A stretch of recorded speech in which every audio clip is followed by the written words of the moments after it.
피조물이 고대하는 하나님의 자녀들.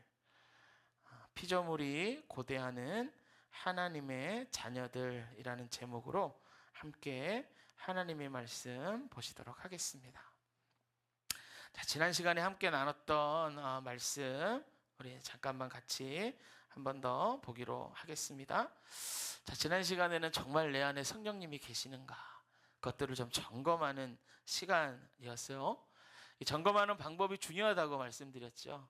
내 감정이나 기분, 내 주변에 일어나는 환경적인 것들, 그런 것으로 점검하는 것이 아니다라고 말씀을 드렸어요. 무엇으로 점검하는가? 말씀으로 점검하는 거예요. 하나님의 말씀이 그렇게 말씀하셨으면 내가 감정이나 환경에 속지 않고 진리 되신 말씀을 붙잡고 믿음으로 나아가는 것이죠. 성령님이 우리 안에 계실 때 외적인 변화가 몇 가지 성경을 보니까 있었어요. 로마서 8장 15절에 보니까 성령님으로 말미암아 우리가 그분을 아빠, 아버지라고 부른다라고 말씀하고 있었고, 요한일서 4장 15절에는 예수를 하나님의 아들이라고 시인할 수 있는 것은 우리 안에 성령님 계시기 때문이다라고 말씀하고 있었어요. 그러니까 성령님이 우리 안에 계실 때 가장 크게 나타나는 외적인 변화는 하나님을 아버지라고 부를 수 있는 거예요. 예수님을 하나님의 아들이라고 고백하는 것이고, 그분을 아빠, 아버지 이렇게 부를 수가 있는 것이죠. 우리가 이런 호칭의 변화가 우리 안에 일어났다면 이거는 자연적으로 된 것이 아니라는 것이죠. 이것은 시간이 지나니까 자동적으로 된 게 아니고 성령님이 우리 안에 계시기 때문에 그런 변화가 우리 안에 일어났다라는 거예요. 그래서 그렇게 부를 수 있다면 성령님이 내 안에 계시다라는 것을 믿음으로 붙잡는 것이죠. 또 내적인 변화가 있어요. 눈에 보이지 않는. 고린도전서 2장 12절에 보니까 은혜로 주신 것을 알게 하려 하심이라. 하나님의 은혜를 알게 되는 거예요. 밥을 먹다가 예배를 드리다가 잘 자란 자녀를 보다가도 이게 하나님의 은혜구나. 농사를 다 지어놓고 추수하다가도 이게 하나님의 은혜구나. 여러 가지를 준비하다가도 그런 은혜로 느껴진단 말이에요. 여러분, 하나님의 은혜가 예배 중에 말씀 가운데 우리 삶 가운데 느껴진다면 그거는 성령님의 역사인 것이죠. 할렐루야. 그리고 요한일서 4장 12절에 보면 또 하나의 변화가 있는데 그건 뭐냐? 사랑을 온전히 이루게 하신다는 거예요. 그래서 용서하는 마음이 생겨요. 사랑하는 음성이 들리기 시작해요. 나를 괴롭히고 나쁘게 하는 사람 전처럼 믿게만 보이지 않아요. 용서하고 싶은 마음이 생겨요. 그런 마음들이 우리 안에 생기는 건 여러분, 죄된 인간이 가질 수 있는 마음이 아니라는 거예요. 그 마음을 주시는 분이 있는데 그거는 우리 안에 내주하시는, 우리 마음속에 살아 계신 성령님의 역사하심이라는 것이죠. 할렐루야. 여러분, 이 말씀의 증거를 붙잡으시기를 바랍니다. 그래서 성령님이 우리 안에 항상 함께 하시는데 좋을 때 기쁠 때도 함께 하시지만 나의 죄 때문에 넘어지고 쓰러질 때도 함께 계시는 거예요. 그럴 때는 성령님이 말할 수 없는 탄식으로 우리를 위하여 기도하시느니라. 우리를 위해 기도하시는 성령님이시는 것이죠. 그래서 주님이 내 안에 계시다는 사실을 붙잡고 더욱더 성령님의 음성에 굴복하여 하나님 말씀대로 살아가는 그런 삶을 살자는 말씀을 지난주에 드렸습니다. 자, 오늘은 그 다음 있는 이야기 18절의 말씀부터 함께 보겠습니다. 어떤 여자분이 인터넷에 자기 가정에서 있었던 일들을 쓴 글이에요. 자기에게 아들이 하나 있는데 이 아들이 6개월 전에 자기 약혼녀에게 프로포즈를 했대요. 그 여자도 아들과 사귀는 그 여자도 너무나 기쁘게 그걸 받아들이고 서로 너무 행복해했다는 거예요. 그래서 가족끼리 또 만나가지고 또 가족끼리도 화목하게 지내고 그 여자 쪽 남자 쪽 가족까지도 화목하고 기쁘게 행복하게 지냈대요. 근데 어느 날 이 엄마가 아들에 대해서 몰랐던 사실을 알게 돼요. 그게 뭐냐면 아들에게 사귀는 다른 여자가 있었대요. 약혼자 말고 다른 여자가 또 있었던 거야. 게다가 그 아들이 너무나 당당하게 뭐라고 하냐면 내가 이 여자에게도 프로포즈를 할 거예요. 그렇게 말하더라는 거예요. 그래서 이 글을 쓰고 있는 이 여자분이 아니 내가 도대체 우리 아들에게 무슨 말을 해줘야 될지 모르겠다. 이렇게 글을 썼어요. 여러분 이게 여러분들 가정에서 일어나는 일이라고 생각해 보세요. 무슨 말을 도대체 이 아들에게 해줘야 되는가 말이죠. 그런데 이 글을 다 걱정하는 마음으로 이 여자분 어떡하나 그 가정 어떡하나 막 걱정하면서 이 글을 읽다가 이분이 쓴 마지막 문장 때문에 다 웃었어요. 마지막에 뭐라고 썼냐면 이렇게 썼어요. 자기의 아들 약혼녀 새로운 여자아이 모두 다 5살임 이렇게 썼어요. 여러분 이해가 되세요? 5살 아이가 나 얘도 결혼할래 쟤도 결혼할래 막 그런 얘기를 한 거예요. 그러니까 이거를 이제 우스갯소리로 쓴 거죠. 제가 수련모 갈 때 일이에요. 이제 교회에 부목사님 계셨는데 부목사님 여러 명 계셨는데 딸이 있었어요. 그 한 부목사님의 애가 한 5살쯤 이렇게 된 아이인데 아이가 되게 귀염상이에요. 이제 말하는 것부터 행동하는 것까지 너무 귀여워요. 그래서 이제 청년들이 이 여자아이를 막 데리고 놀고 장난치고 그런 거 너무 좋아하고 이 아이도 언니 오빠들이 자기를 좋아하는 걸 너무 잘 아는 거예요. 그래서 늘 장난을 주고받으면서 막 재밌게 지냈어요. 그러던 중에 이제 한 해가 지나고 애가 5살에서 6살이 됐죠. 그날도 청년들이 막 여자아이 데리고 막 귀여우니까 막 장난치고 놀고 있었어요. 그러니까 갑자기 여자아이가 그 교회 난간 위로 막 올라가는 거예요. 그러더니 허리춤에 손을 딱 올리고 이렇게 하는 거예요. 언니 오빠들한테 나 6살이야 이제 까불지 마 이렇게 얘기를 하는 거예요. 제가 지나가다가 그걸 봤거든요. 너무 웃긴 거예요 그 장면이. 그래서 거기 있는 아이들 막 다 웃다가 제가 사무실에 들어갔는데도 그 장면이 생각나서 한참을 웃었던 그 생각이 나요. 여러분 제가 2가지의 이야기를 말씀드렸는데 생각해 보세요. 이 여자 저 여자에게만 프로포즈 했던 그 아이가 20살, 30살이 돼서도 똑같이 어린아이 때 했던 그 일을 막 5살 때 했던 그 일을 그대로 하고 있다 그러면 여러분 이거 웃어 넘길 수 있나요? 심각한 일이죠.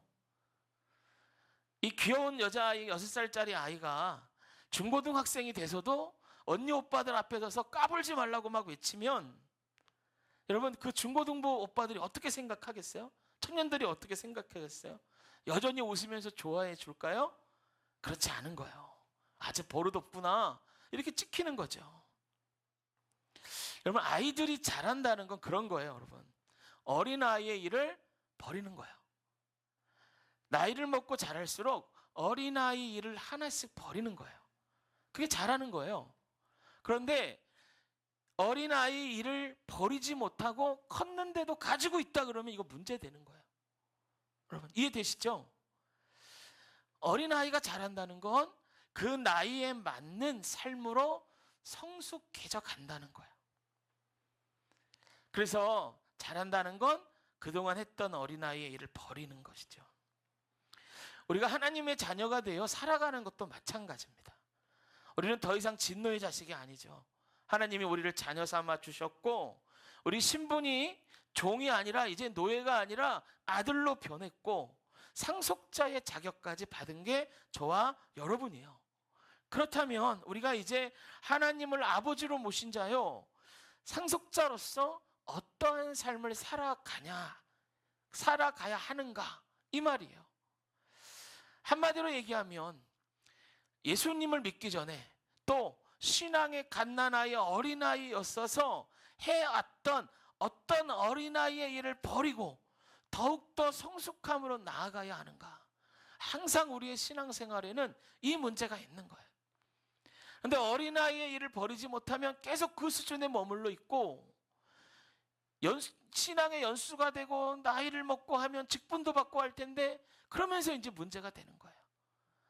영적 아이, 어린아이 일을 버리지는 못한 사람이 집사가 되고 권사가 되고 장로가 되고 심지어 목사가 되고 이렇게 되면 교회 안에 문제가 되기를 시작하는 거죠. 여러분 오늘 본문은요 한마디로 얘기하면 우리가 하나님의 자녀가 되었기 때문에 버려야 하는 어린아이의 일이 무엇인지를 에둘러 이야기해 주는 말씀이라고 할 수 있어요. 특별히 사랑과 사랑과의 관계뿐만이 아니라 사람과 피조물 간의 관계, 사람 외의 모든 동식물들, 동물들, 피조물 간의 관계 안에서도 어린아이의 일을 버리고 새롭게 되어야 할 일이 있다라는 거예요. 여러분, 오늘 19절, 본문 19절을 보면 특별히 두 가지가 나오는데 여기서 이 두 가지를 좀 기억했으면 좋겠어요. 자, 19절 한번 손으로 짚어보세요. 한번 읽어보세요, 여러분. 큰 소리로. 자, 시작. 피조물이 고대하는 바는 하나님의 아들들이 나타나는 것이니. 할렐루야. 자, 이제 저를 보세요. 자, 먼저 피조물이라는 게 나와요. 아까도 잠깐 말씀드렸지만 피조물은 무엇인가? 하나님 지으신 모든 것이에요. 그러니까 셋째 날 지으신 땅 위의 풀나무, 다섯째 날 지으신 물에 사는 생물, 하늘에 나는 새, 여섯째 날 지으신 가축, 땅에 기는 모든 짐승들, 그리고 창조된 인간들, 이것이 다 피조물이라고 할 수 있어요. 여러분, 이 피조물, 그러니까 인간을, 여기서 피조물은 인간을 제외한 피조물을 생각합시다. 이 피조물이 고대하는 것이 하나님의 아들들이 나타나는 것이라는 거예요. 자, 하나님의 아들들, 성경을 자세히 보면 하나님의 아들들은 여러분 단수입니까? 복수입니까? 복수잖아요. 아들들이니까. 그러니까 만약에 하나님의 아들 그러면 예수님 아닌가? 그렇게 생각해 볼 수도 있는데 여기는 아들들, 복수로 말했기 때문에 분명히 아는 게 뭐냐면 예수님이 아니고요, 하나님의 아들 된 8장에서 계속 말하는 저와 여러분을 얘기하는 거예요. 자, 두 가지를 기억하세요. 피조물, 하나님이 지으신 모든 것. 하나님의 아들들, 저와 여러분들을 이야기하는 거예요. 자, 하나님의 자녀가 나타나는 걸 이 피조물이 어떻게 한다고요? 고대한다는, 고대한다. 고대한다는 건 여러분 간절히 원하는 건데, 사람들이 정말 가지고 싶었던 걸 인터넷으로 이렇게 구매하고 나면은 택배를 이제 시키잖아요. 그러면 그 다음부터 누굴 기다리나? 택배 아저씨를 그렇게 기다립니다. 우리 애들도 뭐 물건 시키면 막 택배 아저씨를 그렇게 기다려요. 학교만 갔다 오면 택배 왔냐고 막 그러고, 문 여는 소리 나면 택배 아저씨 왔나 보다 막 나가보고, 택배로 시킨 물건, 그게 가치가 크면 클수록, 원하는 것 더 원할수록, 원하면 더 원할수록 더욱더 기다리게 되었어요. 그러니까 고대한다는 건 뭐냐? 간절히 원하고 기다리는 거예요. 여러분, 택배만 하더라도요, 이렇게 기다리는데 피조물이 하나님의 자녀들을 고대하는 건요, 말할 수 없이 아주 간절하게 기다리는 거예요. 그래서 오늘 성경 본문이 고대한다라는 뜻을 쓴 겁니다. 그러면 왜 피조물이 하나님의 아들들을 고대하는가? 이것은요, 자신들의 생명과 직결되기 때문이에요. 기억하세요. 피조물이 하나님의 자녀들 고대하는 것은 자기의 생명과 직결되기 때문이에요. 이걸 기억하시고 20절부터 보시면은 어떻게 자신들의 생명과 하나님의 아들들이 나타나는 것, 자녀들이 나타나는 것이 연결되어 있는지 그 설명이 나와요. 그 설명을 하기 전에 앞서서 오늘 본문은 현재 피조물이 어떤 상태인가를 말합니다. 20절 한번 손으로 짚어보시고 한번 20절 같이 읽습니다. 시작.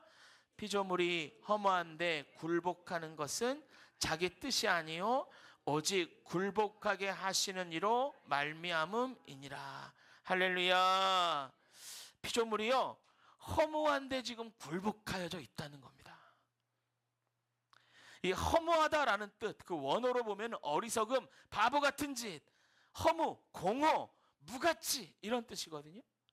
그러니까 피조물들이요, 이런 무가치한 일, 이런 어리석은 일, 그런 것들에 굴복되어져 있다는 거예요. 그런데 굴복되어져 있는데 굴복되어져 있는 그것은 피조물의 뜻이 아니라는 거예요. 그럼 굴복하게 하시는 이가 누군가? 20절에 보니까 오직 굴복하게 하시는 이로 말미암아. 누구냐면요, 하나님이 하나님. 하나님이 피조물을 어리석은데, 허무한데, 공허한데 굴복하게 만드셨다는 거예요. 도대체 왜 하나님은 무엇 때문에 피조물을 이렇게 허무한데 굴복하게 하셨는가? 여러분, 피조물이 허무한데 굴복해서 어떻게 됐냐면요, 21절에 보면은 썩어짐의 종로로 탄다고 말하고 있고요, 22절에 보면은 피조물이 탄식하며 고통을 겪고 있다라고 말하고 있어요. 그러니까 피조물이 이런 허무한데 굴복하여 아주 비참해진 거예요. 그런데 성경은 그렇게 굴복하게 한 것이 우리 하나님이다라고 말해요. 대체 이게 무슨 말인가? 하나님은 왜 피조물을 그렇게 굴복하게 하셨는가? 창세기에 보면 그게 나와, 그 이유가 나옵니다. 창세기 3장 17절에 보면 저 보세요. 아담과 하와를 쫓아내면서 한 선악과를 먹고 쫓겨날 때 창세기 3장 17절에 하나님이 이렇게 말씀하세요. 아담에게 이르되 내가 내 아내의 말을 듣고 내가 너에게 먹지 말라고 한 나무의 열매를 먹었은즉 땅은 너로 말미암아 저주를 받고, 땅은 너로 말미암아 저주를 받고. 여기서 땅은 우리 그냥 땅이죠. 근데 너는 누구냐면 모든 인간들의 조상인 아담을 말하는 거예요. 여러분, 피조물이 허무한데 굴복한 이유는 다른 데 있지 않습니다. 인간의 죄 때문에 그래요. 그래서 그렇게 된 거예요. 그래서 피조물도 타락하고 퇴보하고 지금 모든 만물이 고통당하고 그렇게 아픔 중에 있는 거예요. 그래서 여러분, 피조물이 인간의 욕망 때문에 지금도 썩어지고 있고요, 파괴되고 있고, 그런 어둡고 고통당하는 가운데 있는 거예요. 우리나라만 해도 이렇게 보면 가을이 되면 여러분 큰 산불이 막 많이 일어나요. 특별히 요 근래에 강원도에서 산불 난 것만 봐도 2020년에 났고 22년에 났고 작년 23년에도 났어요. 한 번 산불이 나면 막 엄청난 산불이 일어납니다. 그래서 막 산불이 나면 사람들이 대피하고 막 난리가 나죠. 몇 해 전에 산불이 난 기사가 크게 나면서 신문에 어떤 사진이 났냐면, 산불이 났는데 사람은 대피했는데 이 개가 목줄이 묶여가지고 피난 못하고 그대로 묶여 있는 거예요. 여러분, 그렇게 집을 지켜 묶여 있는 개 모습이 신문에 나왔어요. 이 화상을 입은 개 모습이 아주 충격적이었어요. 여러분, 집 지키는 개 입장에서 생각해 보십시오. 얼마나 무서워요. 사방이 막 불로 타들어가는데 목줄 때문에 못 도망가는 거예요.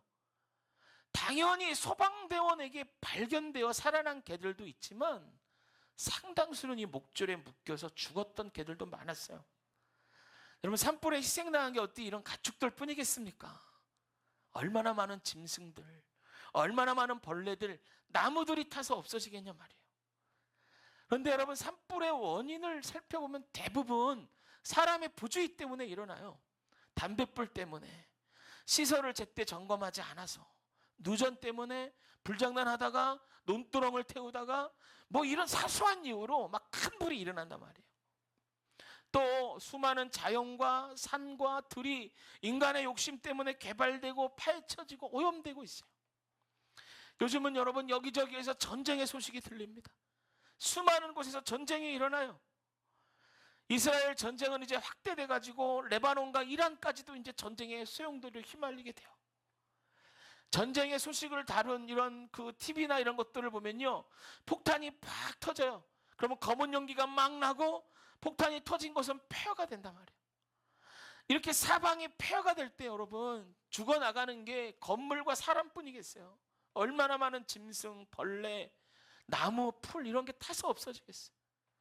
수많은 하나님의 피조물들이 이렇게 허망한 데에 굴복하여 죽어가는 거예요.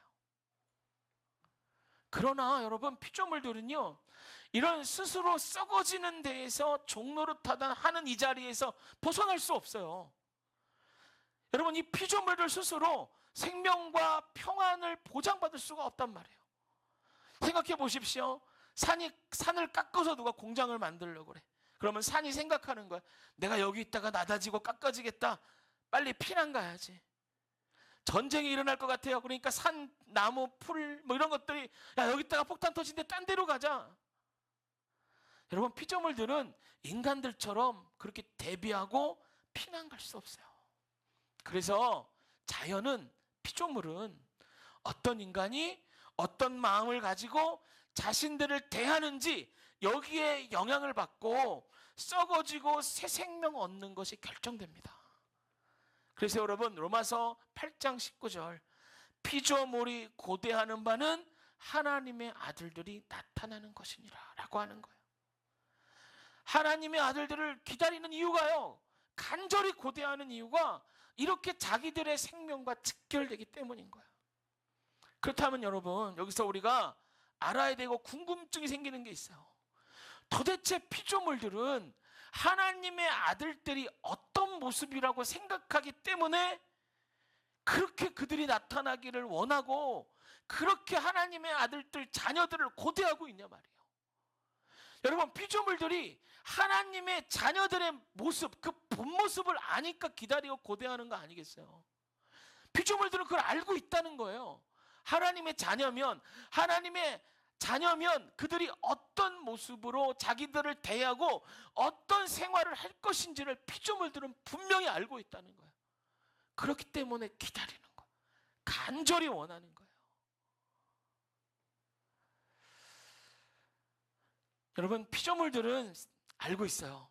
하나님의 자녀라면 그들이 어떤 삶을 살지를 그들은 분명하게 알고 있어요. 하나님의 자녀라면 피조물들이 아는 그 삶에는, 아는 그 지식에는 선택이 아니라 분명하게 그들은 그렇게 살 거야. 왜냐하면 하나님의 자녀이기 때문에. 그런 하나님의 자녀들에 대한 믿음을 피조물들이 갖고 있다는 거예요. 그러니까 기다리는 거예요. 하나님의 자녀들이 나타나기를. 그러면 이 피조물들이 알고 있는 하나님의 자녀들의 모습은 어떤가? 창세기 1장 28절에 보면은 하나님이 인간들에게 복 주시면서 여러 말씀을 하시는 중에 땅에 대해서 이런 말씀을 하세요. 정복하고 다스리라. 이렇게 말씀하세요. 사람들이 이 말씀을 오해해서 땅과 여러 피조물들을 파괴하고 이용하는 것에만 신경을 썼고 그것을 정당화했어요. 정복하고 다스리라고 하니까. 그런데 여러분 정복하고 다스리라는 뜻은요 그런 뜻이 아니에요. 보호하고 가꾸라는 뜻입니다. 기억하세요. 보호하고 가꾸라는 거예요. 여러분 그러면 이런 명령을 받은 하나님의 백성이 그 땅에 나타나면 그 땅과 피조물이 그 하나님의 자녀들 때문에 어떻게 되겠습니까? 전쟁 가운데 하나님의 자녀들이 나타났다고 생각해 보세요. 땅이 파이고 나무가 불타고 사람뿐만이 아니라 짐승까지 죽어가는 그 상황에 하나님의 자녀가 나타났어요. 그럼 어떻게 되겠습니까? 전쟁이 멈추는 거예요. 평화가 오고 그 사람 때문에 주변 것들이 살아나는 역사가 일어나는 겁니다.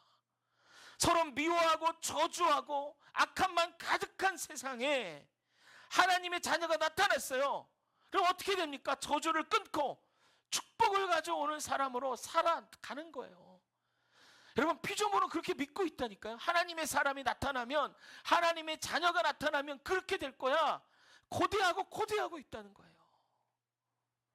여러분 우리가 하나님의 자녀가 되어 우리 삶의 자리, 가정에서, 마을에서, 직장에서, 우리가 딛고 있는 모든 땅에서 살아갈 때 우리 때문에 전쟁이 멈춰져야 할 줄로 믿습니다. 우리 때문에 저주가 아니라 축복이 흘러가야 할 줄로 믿습니다. 여러분 우리가 하나님의 자녀답게 사는 건 내가 축복받고 어떤 주변 사람의 축복받는 것 거기에만 끝나는 게 아니에요. 나 때문에 피조물들이 살아난다니까요. 여러분 이 놀라운 실험 기억나시죠? 꽃을 여기다 뒀어요. 어떤 꽃에는 저주의 말을 퍼붓고요, 어떤 꽃에는 기뻐하고 사랑하는 말을 퍼부어요. 그런데 저주를 퍼부은 그 꽃은 말라 죽고 사랑한다라는 말을 듣는 꽃은 오래 사는 거예요. 식물도 마찬가지요. 물을 가지고도 실험을 해봤어요. 물에게 저주의 말을 했더니 물 결정들이 다 깨져요. 물에게 사랑한다라고 계속 말해주었더니 잘 썩지도 않고 현미경으로 보니까 물 결정들이 다 살아있어요. 사람의 말에서 저주가 나간다, 생명을 파괴합니다. 내가 한번 승질 부리고 말지 주변에 있는 나무와 들과 주변 사람들을 죽이는 거예요. 그러니까 여러분, 피조물들은 아는 거예요. 하나님의 자녀가 나타나면, 하나님의 백성이 나타나면 우리가 회복될 거야. 그가 하는 축복의 말, 그가 가져오는 평화로 인하여 우리가 살아날 거야. 피조물들이 알고 거대하는 거야. 할렐루야. 여러분, 오늘 본문은 분명하게 말합니다. 피조물은 하나님의 자녀가 나타나는 걸 거대하고 있어요. 거대하고 있어요. 여러분, 우리가 삶의 자리를 살아갈 때 같이 모여 있는데 남들이 막 다른 사람 말을 그렇게 욕하고 막 누구는 막 승질을 내고 막 그런 일을 당할 때 우리는 참아야 돼요. 우리는 한 발짝 뒤로 물러서 생각해야 돼요. 제가 처음 말씀드릴 때 어린아이의 일을 버려야 된다 그랬어요. 잘하는 건 어린아이의 일을 버리는 거라고 말씀드렸어요. 그런데 예수를 믿고도 예수를 믿기 전과 전혀 변화가 없다? 그러면 어린아이가 잘하는데 어린아이의 모습을 버리지 못하고 계속 자라는 것과 같아요. 마치 이런 거죠. 그 5살짜리 아이가 여기저기 여자애들에게 프로포즈했던 그 아이가 20살, 30살이 돼도 그 짓을 하고 있는 거예요, 지금. 그게 우리의 삶이 될 수 있는 거죠. 여러분, 피조물을 이렇게 회복하고 살리고 저주와 전쟁이 가득한 곳에 평화와 축복을 가져올 수 있는 건 하나님의 자녀들밖에 없어요. 여러분, 세상 사람들이 할 수 있는 일이 아니에요. 그러니까 하나님의 백성, 하나님의 자녀가 나타나게 될 피조물이 고대하는 거예요. 여러분, 그렇게 축복과 평화를 저주와 전쟁이 가득한 곳에서 가지고 오려면 손해도 봐야 돼요. 어려움도 당해야 돼요. 가끔은 손가락질도 당해야 돼요. 그건 좁은 길이에요. 그런데 어떻게 그런 길을 믿지 않는 자가 갈 수 있겠습니까? 하나님의 자녀인 우리밖에 없어요. 그런데 18절에 이렇게 말해요. 생각하건대 현재의 고난은 장차 우리에게 나타날 영광과 비교할 수 없도다. 그 길은 좁은 길이지만 그렇게 살아가면, 그 살리는 길을 살면 그 끝에는 그 고난과는 비교조차 할 수 없는 영광이 있다는 거예요. 할렐루야, 할렐루야. 여러분, 이런 하나님 자녀된 우리가 선택이 아닌데 선택인 줄 알고 마땅히 살아야 할 하나님 백성의 삶을 살지 못한다면 우리를 만나는 사람뿐만이 아니라 피조물에게도 희망이 없는 겁니다. 피조물에게도. 여러분, 우리가 하나님의 자녀가 되어 신앙인으로 살아갈 때 우리가 자라야 되는데 어린아이의 일을 버리는 저와 여러분들 되시기를 축복합니다. 예수를 알지 못할 때, 신앙이 어릴 때 가졌던 시기 질투, 싸움, 내 승질나는 거, 참지 못하는 거, 이런 것들 다 버리시고 정말 새롭게 변화된 셈으로 우리 주변에 있는 모든 것, 피조물까지도 살리는 그런 사람으로 살아가는 저 여러분 되시기를 축복합니다. 할렐루야, 할렐루야. 말씀 마무리합니다. 여러분, 기억하십시오. 하나님 백성이 하나님 백성답게 산다는 건 이렇게 놀라운 일이에요. 나 하나 잘 되고 내 가정만 잘 되고 뭐 더 해봐야 내 이웃 뭐 복받고, 물론 그렇죠. 그러나 거기서 끝나지 않습니다. 피조물이 회복됩니다. 할렐루야. 살아납니다. 그렇게 하나님의 백성이 여기저기 한 마을에 수십 명씩, 한 국가에 수만 명씩 있어 보세요. 나라가 회복되어지는 거예요. 여러분, 그런 회복이 있는 나라에 어디 동성애를 합법화하겠다라고 법을 내는 사람들이 생기겠어요?